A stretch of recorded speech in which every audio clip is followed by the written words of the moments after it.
लग रहा था, वरना मैं इतना बड़ा दुस्साहस। रोना बाद में, पहले दंड लो। जब डांटने का उद्देश्य पूरा हो गया, मैंने रो भी लिया, फिर क्यों डांटना? जो नहीं रो रहे उन्हें डांटिए ना। बहुत बचाल हो गए हो तुम दोनों। आज संध्या का भोजन तुम दोनों को नहीं मिलेगा। जाओ, यज्ञ में भूखे बैठे रहो।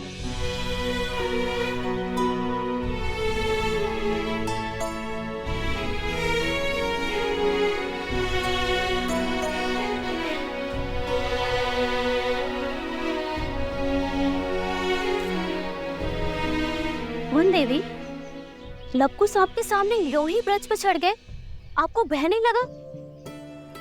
यदि उन्हें कुछ हो जाता तो? माता की सबसे बड़ी पूंजी होती है संतान, और जब माता को अपनी संतान की योग्यता पर संदेह लगने लगे तो समझ जाओ कि उसे संदेह अपनी दी गई शिक्षा और संस्कार पर है। ओम भूर्भुवः स्वः। ओम भूर्भुवः स्वः। तत्सवितुर्वरेण्यं भर्गो देवस्य धीमहि धियो यो नः प्रचोदयात्।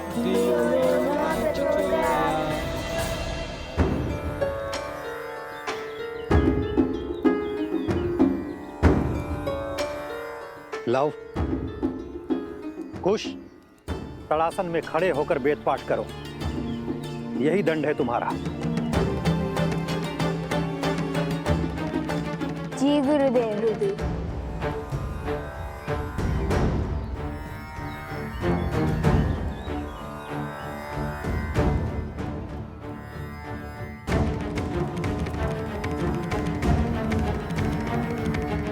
देख रहे हैं लव भैया, कैसे माता और गुरुदेव से हमारी चुगली करके हमें दंड दिलवाकर कैसे मुस्कुरा रहा है ये शांडिल्य। पता नहीं माता का मन बसीचेगा भी या नहीं। मुझे तो अभी से ही भूख लग रही है। और दंड पाना है? शांति से वेदों का पाठ करो और करने दो। ओम भूर्भुवः स्वः। ओम भूर्भुवः स्वः। तत्सवितुर्वरेण्यं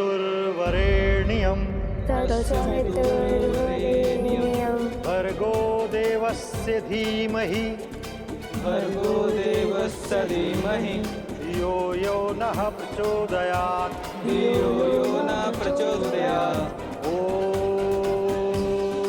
ओम भूर्भुवः स्वः तत्सवितुर्वरेण्यं भर्गो देवस्य धीमहि धियो यो नः। अरे देखो तो, कितनी चींटियां चढ़ गई हैं तुम्हारे पैर पर। जाओ, पैर धो लो और अपनी माता से कहो औषधि लगा दे।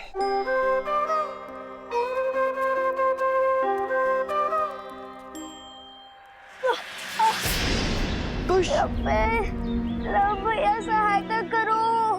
जाओ, सहायता करो। जी गुरुदेव। कुश,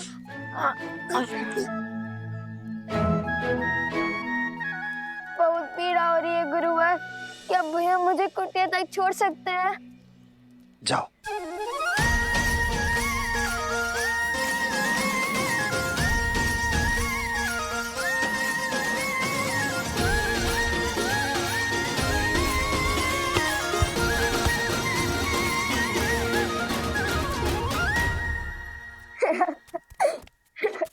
क्या आवश्यकता थी इस स्वांग की? आवश्यकता थी भैया। हमने देखा नहीं शांडिल्य का मुख कैसे उल्लू की भांति उतर गया था।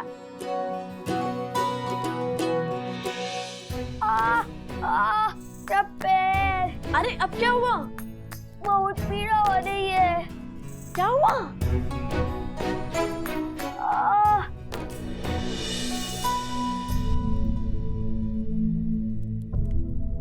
क्या हुआ कुश? कैसे हुआ ये सब?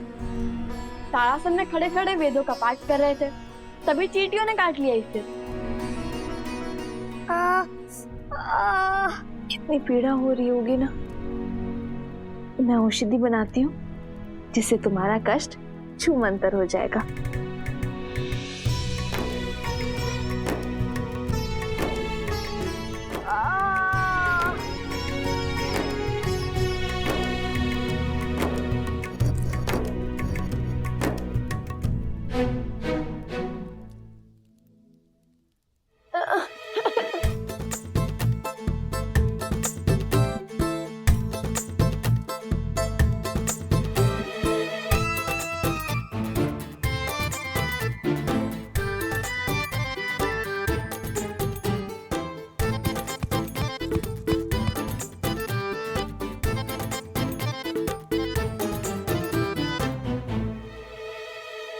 माता, रहने दीजिए ना, इतनी भी पीड़ा नहीं हो रही माता।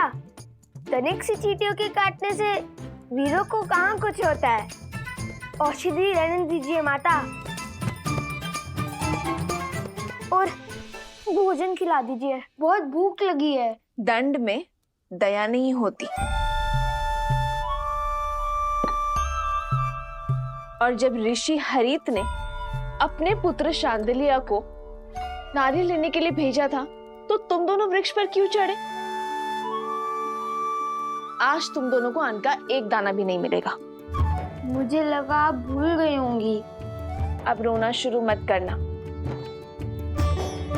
बताओ लव, तुम दोनों वृक्ष पर क्यों चढ़े?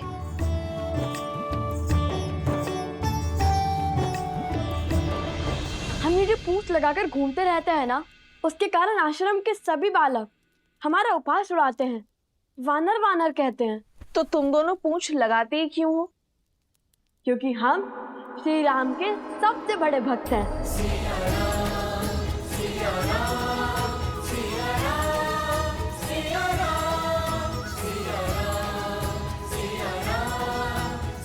हनुमान जी से भी बड़े भक्त हैं। इसलिए पूंछ तो लगानी ही पड़ती है ना। तो इसका शांडिल्य से लड़ाई का क्या संबंध है?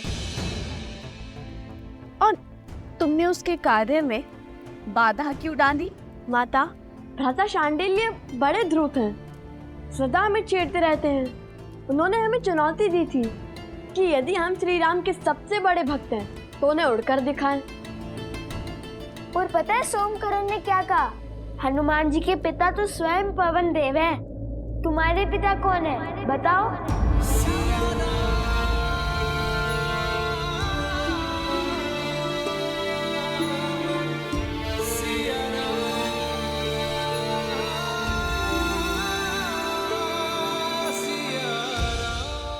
तो तुमने क्या उत्तर दिया?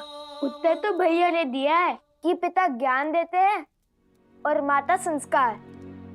हमें तो दोनों ही माता से प्राप्त हुए, तो हमारी माता ही पिता हुए। अब आप बताइए, यदि हमारी माता ही हमारे पिता है तो इसमें समस्या क्या है? हमें तो नहीं है। माता, हम उड़ तो नहीं पाए, पर वानरों के बाती वृक्ष पर चढ़कर नारियल अवश्य तोड़ लाए हम, है ना भैया? तो हुए ना हम श्री राम के सबसे बड़े भक्त।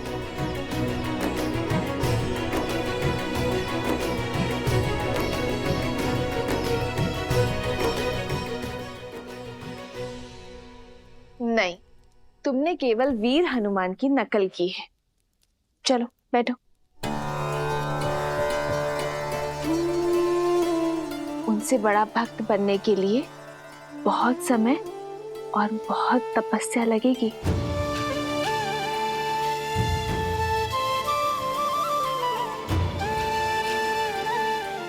चलो भोजन करते हैं।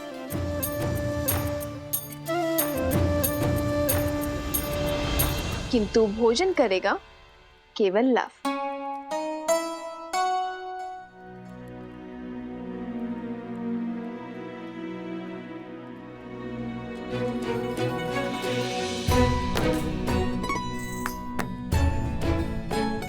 किंतु तुम्हारे दंड का क्या? तुम भोजन नहीं खा सकते। मैंने तो सिर्फ मुंह खोला था, किंतु ग्रास तो माता ने खिलाया है। दंड में मुंह खोलना अपराध थोड़ी ना है ना? है ना? है ना? है ना? मैंने क्षमा किया तुम दोनों को।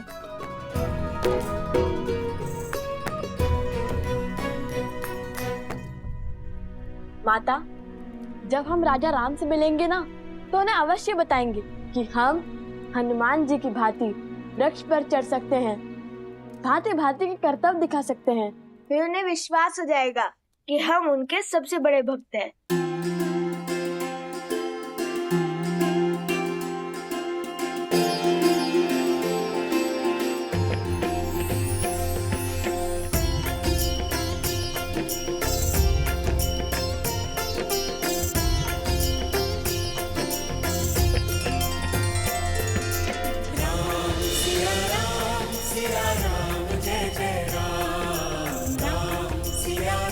बस आस है तो उस दिन की जब ये आपसे मिलेंगे अपने पिता और आराध्या से। राजकुमार शत्रुघ्न की, राजकुमार शत्रुघ्न की, राजकुमार शत्रुघ्न की, राजकुमार शत्रुघ्न की, राजकुमार शत्रुघ्न की, राजकुमार शत्रुघ्न की, राजकुमार शत्रुघ्न की, राजकुमार शत्रुघ्न की, राजकुमार शत्रुघ्न की।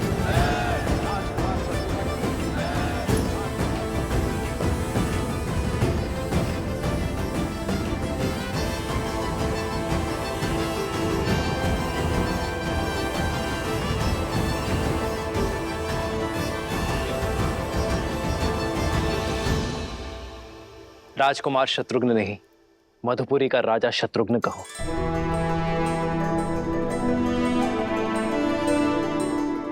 मधुपुरी राज शत्रुघ्न की। शत्रुघ्न, तुमने लवणासुर का वध कर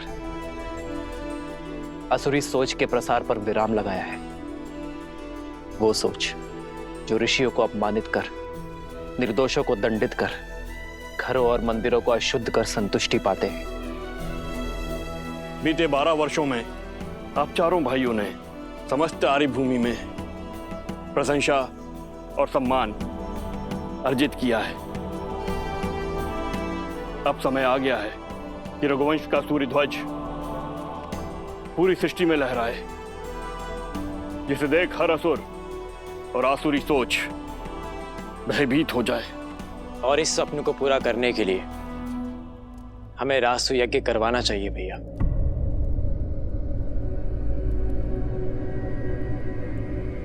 नहीं भरत,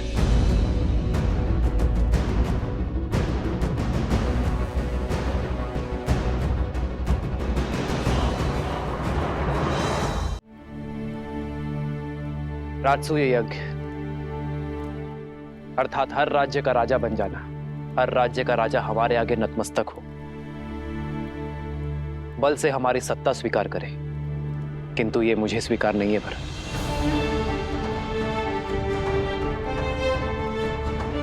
रामराज्य का लक्ष्य है कि हर कोई मन से स्वतंत्र अनुभव करे, मन से मुक्त अनुभव करे। किसी का राज्य छीनकर मैं धर्म का प्रतीक अयोध्या का पावन ध्वज नहीं लहरा सकता भरत। जिस राज्य का राजा सहर्ष हमारी नीति स्वीकार करता है, उसे सुख से राज्य करने का अधिकार अवश्य होना चाहिए।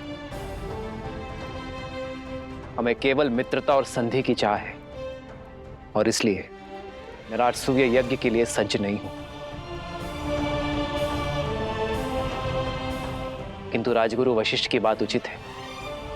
हमें सूर्यवंश की छत्र छाया समस्त भारतवर्ष में फैलानी चाहिए। भैया, किंतु ये होगा कैसे? अश्वमेध यज्ञ से।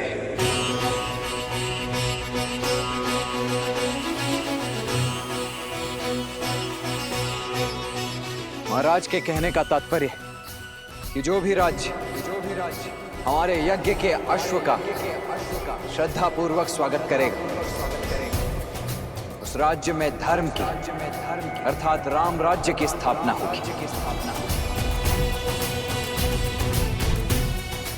वो राज्य हमारा मित्र राज्य बन जाएगा। और हमारा युद्ध केवल उनसे होगा जो हमारे अश्व को रोकने का दुस्साहस करेगा। आचार्य, हमें अश्वमेध यज्ञ की तैयारी आरंभ करनी चाहिए।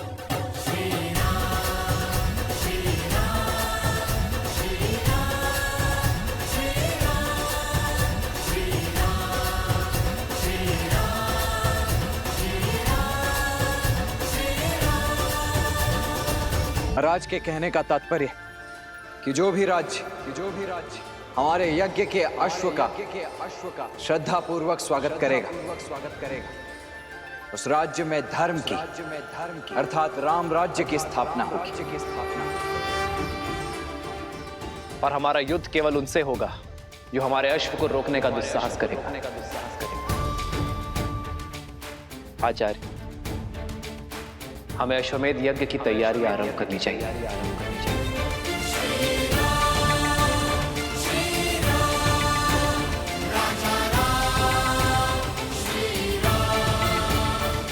चंद्रबाहु, बानासुर, राम अश्वमेध यज्ञ कर रहा है। अश्वमेध यज्ञ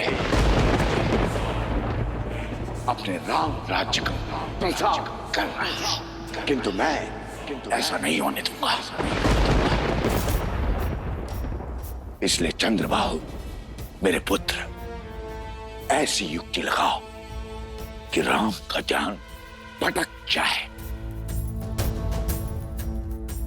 वो ये यज्ञ संपन्न न कर सके। और तब तक मैं बानासुर के साथ सीता को अयोध्या लाने का षड्यंत्र रचता हूं। स्मरण रहे, हारे हुए सन्यासी के लिए समाज में न तो क्षमा है और न ही स्थान। सन्यास लेकर सिया राम ने मुझे हराया था। अब मैं सन्यास की वही डाल उनसे छीन कर उन्हें मार दूंगा। उनकी गरिमा, उनका सम्मान जला दूंगा। मैं ये अश्वमेध यज्ञ कभी नहीं होने दूंगा, कभी नहीं। सिया राम!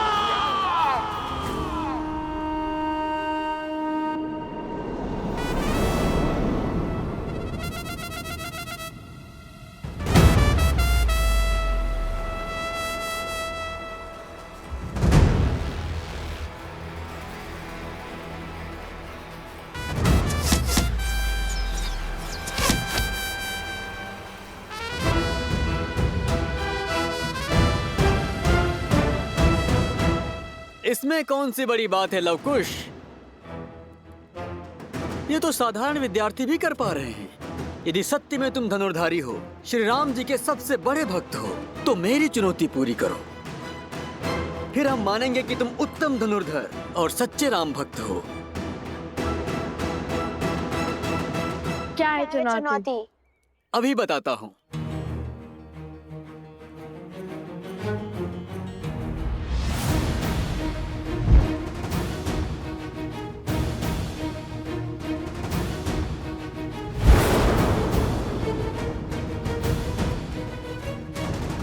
तुम्हें इन मटकों को भेदना है।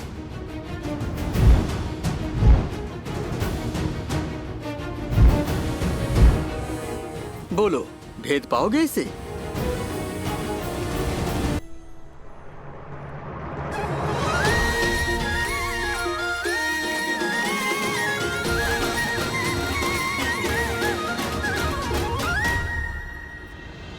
इतनी सरल चुनौती, लगता है द्वेष की अग्नि धीमी पड़ने लगी है।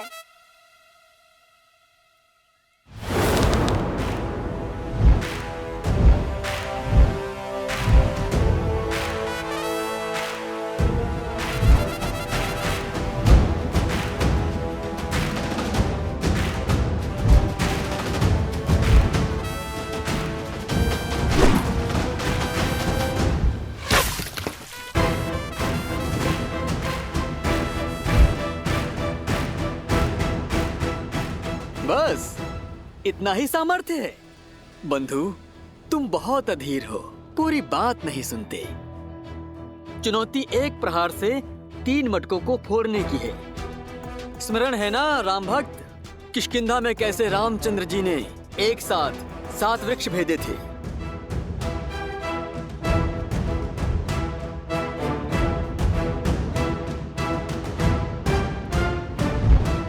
तुम भी अधीर हो, शीघ्र प्रसन्न हो जाते हो भ्राता शांडिल्य।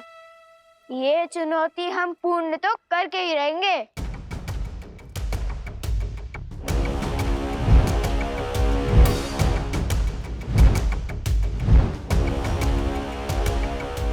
चाहिए भैया, भेज दीजिए। हाँ हाँ, भेज दीजिए मटके।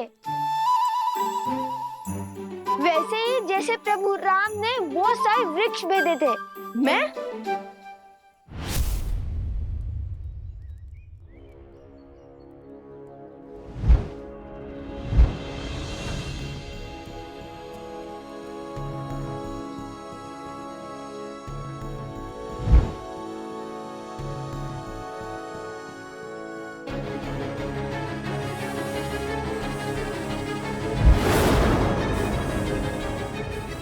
रुको रुको, वहां से नहीं, तीनों मटकों को यहाँ से भेजना है। यहाँ से, जहाँ पे मैं खड़ा हूँ, बाण यहाँ से चलाना है।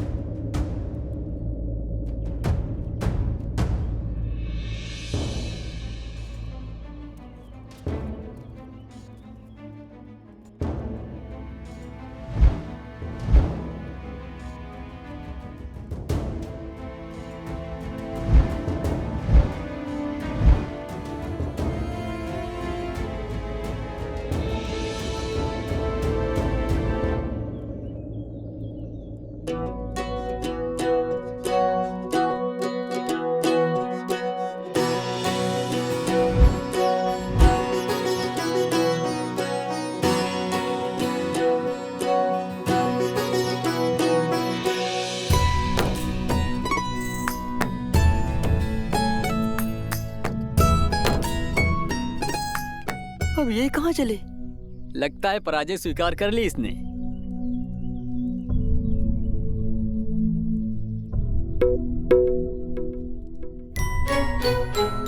ओह, समझ गया।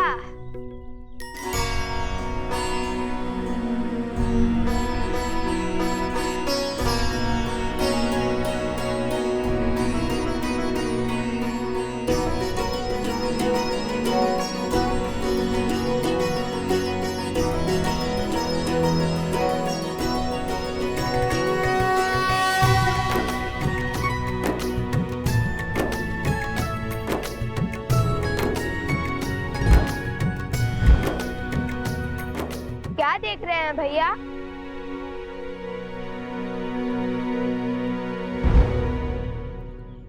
यही कि राम नाम से हर कठिन कार्य सरल हो जाता है। ध्यान से देखो।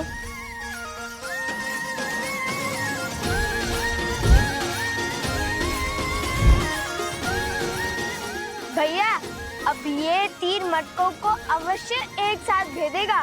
हाँ, अवश्य भेदेगा।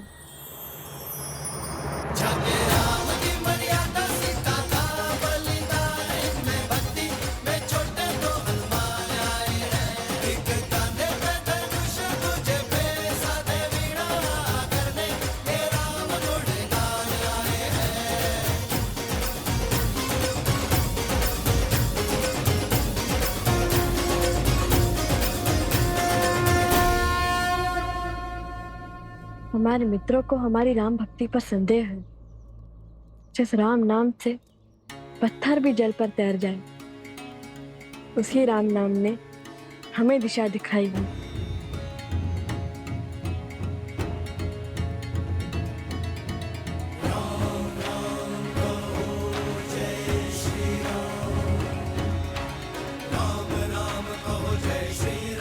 राम राम।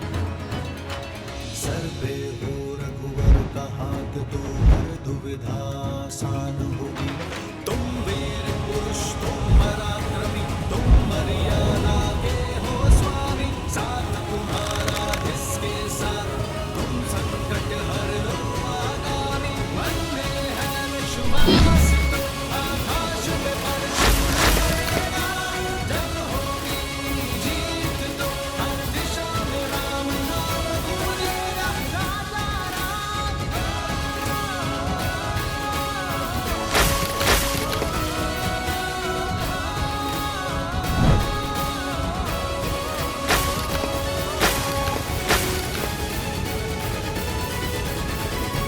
हे प्रभु।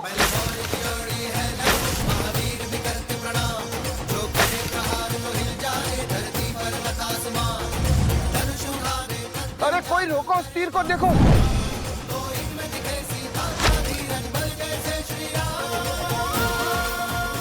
ये क्या हुआ भ्राता?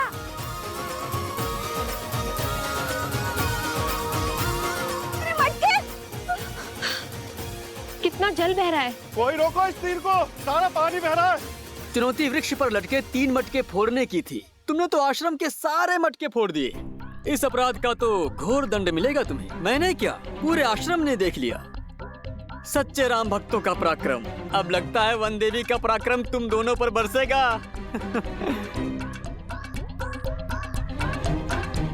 लवकुश, लो, आ गई तुम्हारी माता। अब आनंद आएगा। अब क्या उत्तर देंगे माता को?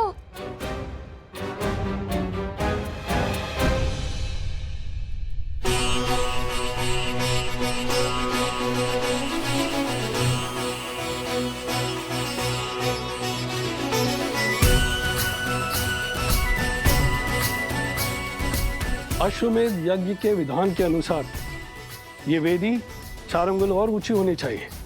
कुंड तक 21 सीढ़ियां होंगी, सभी 7-7 अंगुल की।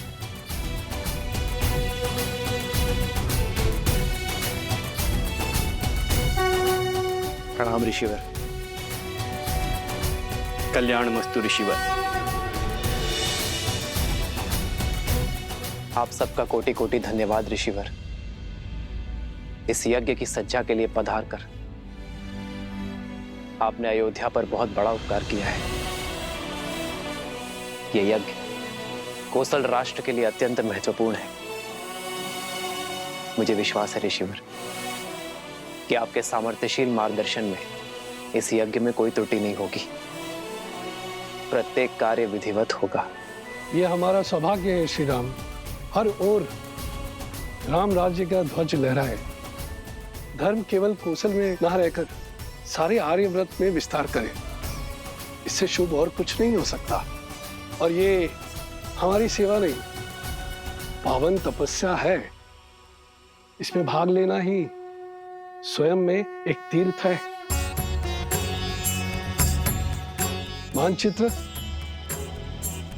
राजन, ये यज्ञ वेदी का मानचित्र है। इसमें हर वेदी पर भगवान विष्णु के चरण चिन्ह बनाए जाएंगे।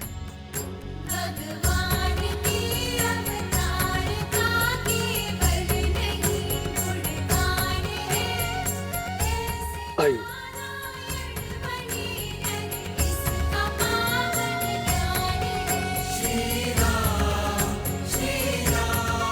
और यहाँ विराजमान होंगे यजमान अर्थात आप, और वहां आपके वामंग में महारानी का स्थान होगा।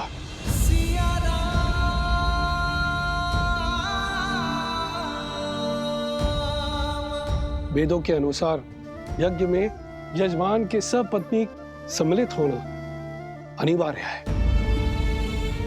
बिना युगल आहुति के न यज्ञ पूर्ण होता है और ना ही उसका फल मिलता है। आपकी और महारानी की आहुति की शक्ति ही साम्राज्य में सुख और समृद्धि को बढ़ाएगी। राम सिया राम सिया राम।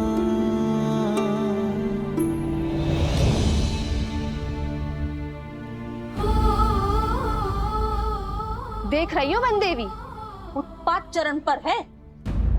इन्होंने आश्रम के सारे मटके फोड़ दिए। इतनी दूर से जल लाए थे, सारा जल बह गया।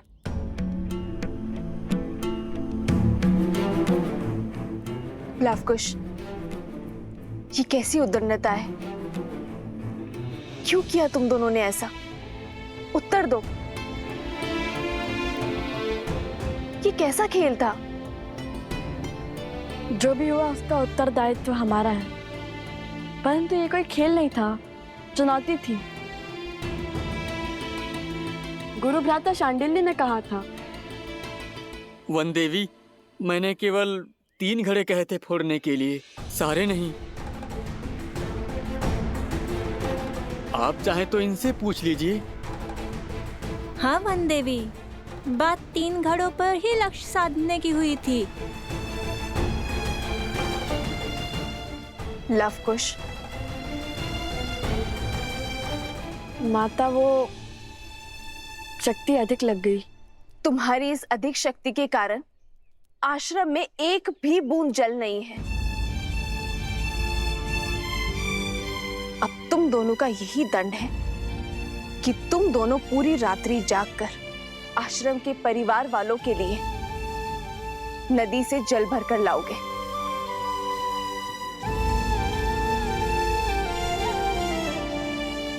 समझे? पर जल लाओगे किसमें? सारे घड़े तो फूट चुके हैं। अब पहले तुम्हें कुम्हार के पास जाना होगा और नए घड़े लेने होंगे।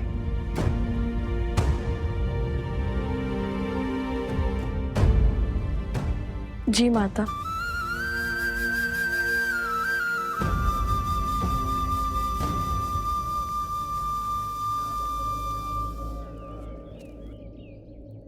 आप चिंतित ना हो देवी। कुछ व्यक्तियों की दृष्टि में यह उद्दंडता है, पर सीधा देखा जाए तो श्री राम नाम की महत्ता की गूंज छुपी है इसमें। इस परीक्षा ने यह सिद्ध कर दिया कि राम नाम की शक्ति में इनका विश्वास कितना दृढ़ है। राम सिया राम जय जय राम। राम सिया राम जय जय राम।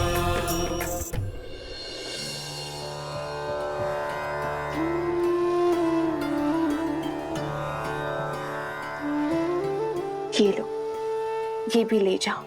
हम तो केवल 3 जीव हैं।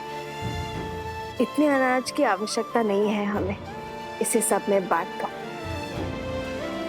और वैसे भी आश्रम पर जो संकट आया है उसके दोषी मेरी संतान ही तो है।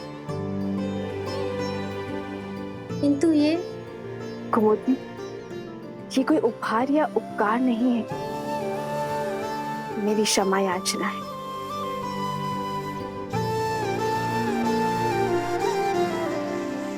दोष तो शांडिल्य का भी था ना, उसने ही उकसाया दोनों लवकुश को, और फिर बड़े होने के नाते उसका उत्तरदायित्व भी तो अधिक है। दंड केवल लवकुश को क्यों वन देवी? नहीं कुमुदनी, शांडिल्य का दोष नहीं है। वो तो केवल अपने माता के वियोग से दुखी है। लवकुश को अपनी माता के साथ देखकर कहीं ना कहीं उसके मन में ईर्ष्या होती है, जो कदाचित उसे भी ज्ञात नहीं है। इसीलिए तो वो सदा उनके साथ स्पर्धा करता रहता है। ये लवकुश का कर्तव्य है कि वो शांडिल्य के दुख को समझे, उसे सहानुभूति दे और प्रेम से उसे अपना मित्र बनाए। एक बात कहूं वन देवी, जितनी कठोरता के साथ आप लवकुश को जीवन का पाठ पढ़ाती हैं, वैसे कोई भी माता अपनी संतान को नहीं सिखाते। आप तो उन्हें ऐसे सज्ज कर रही हैं जैसे उन्हें कहीं का राजा बनना है।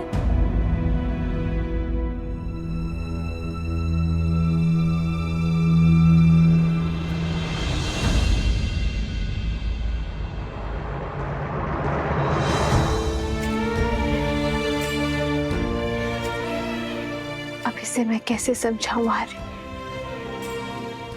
कि एक रानी केवल प्रेम रूपी माता नहीं बन सकती। मेरे कंधों पर अपने पुत्रों को पिता के समरूप बनाने का भार भी तो है ना आर्य, ताकि कल को वो पूरी निष्ठा के साथ अयोध्या के सिंहासन और प्रजा के मन पर राज कर सके।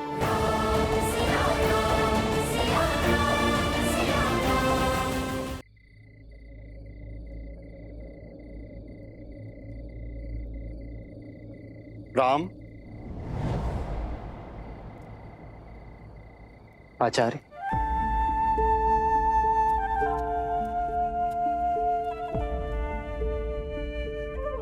प्रणाम आचार्य। कल्याण। आचार्य, आप रुक क्यों गए? मैं अयोध्या का महाराज बाद में हूं, सबसे पहले आपका शिष्य हूं।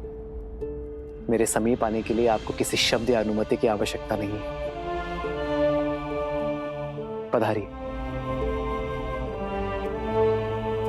कई आचार्य, क्या आदेश? आपके आने का मंतव्य क्या है? विराजी। नहीं राम, तुम्हारा कर्तव्य केवल राज्य की सीमा का विस्तार ही नहीं है, तुम पर राज्य की स्थिरता, शांति, सुख और समृद्धि का भार भी है। और ये वनवासी सा जीवन इस समस्या का समाधान नहीं है वत्स।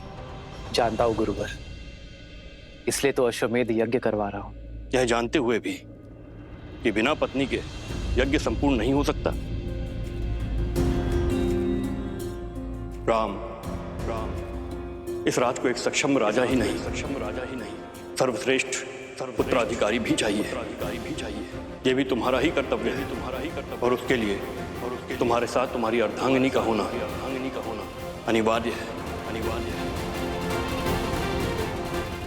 कहो, क्या होगा इस समस्या का समाधान? क्या दे पाओगे अयोध्या राज को उसकी महारानी?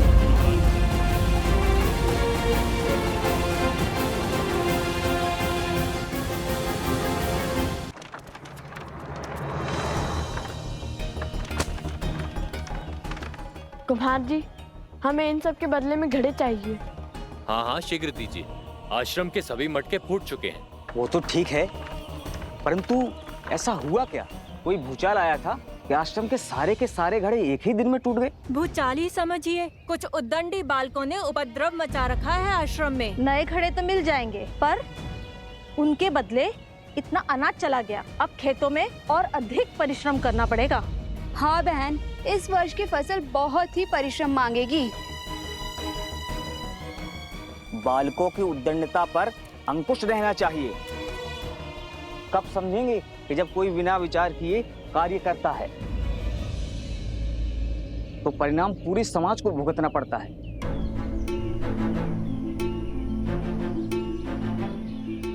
भूल हो गई, आश्रम की बड़ी हानि हो गई। अब सबको आश्रम में हमारे कारण और परिश्रम करना होगा। हमें भी तो नदी तक जाना है और पूरी रात्रि जल भरना होगा। मुझे हमारे परिश्रम की चिंता नहीं है, वो तो हम कर ही लेंगे। मुझे चिंता है माता की, हमने उनका मन दुखाया है। न जाने वो हमें क्षमा करेंगे भी या नहीं।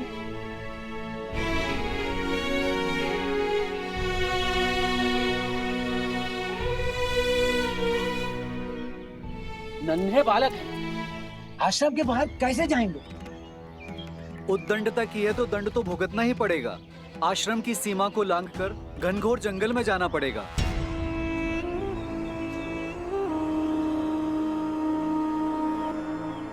आज नहीं तो कल कोई तो इस आश्रम की सीमा लांघेगा ही, और उसे सीढ़ी बनाकर मैं पहुंचूंगा सीता तक।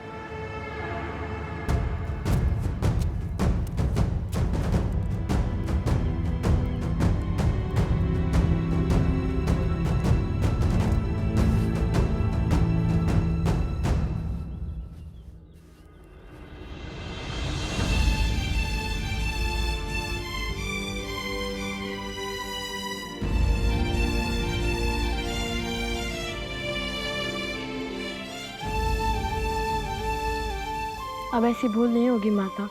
हमें आशीर्वाद दे कि हम अपना प्रायश्चित पूर्ण कर सके।